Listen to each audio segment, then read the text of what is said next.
Chocolate কেকের দাম একটু বেশি কেন? আজকে এই সম্পূর্ণ ভিডিওটা দেখলেই বুঝতে পারবেন। আমরা কিন্তু নর্মাল কোনো কেক বানাই না, আমরা খুবই প্রিমিয়ামভাবে ভালো উপকরণ দিয়ে বানাই।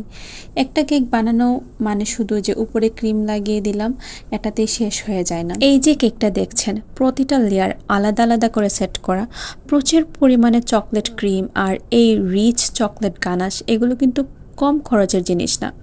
আমি চেষ্টা করি প্রতিটা লেয়ারে অনেক বেশি করে গানাশ দিতে, যেটা কেকের টেস্টটা আরও অনেক বেশি বাড়িয়ে দেয়।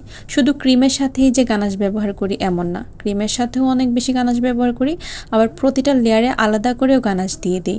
এতে করে টেস্টটা অনেক ভালো আসে। আমি চেষ্টা করি কেকের ভেতরটা যেন বাইরে যতটা সুন্দর ঠিক ততটাই ইয়াম্মি হয়, তাই শর্টকাট কাজ করি না। এই যে প্রতি লেয়ারে এত ক্রিম আর গানাশ দিচ্ছি, এতেই কেকটা সফট থাকে, জুসি থাকে আর খেতে অনেক বেশি ভালো লাগে।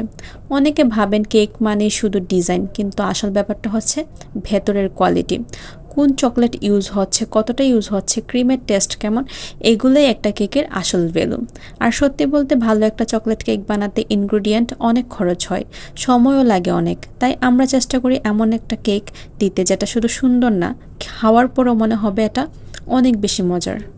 যেন একবার খাওয়ার পর মনে হয় যে কেকটা আবার অর্ডার দিয়ে খাই, ঠিক ওই রকম একটা কেক।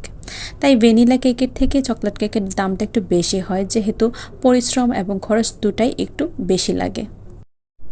দিন দিন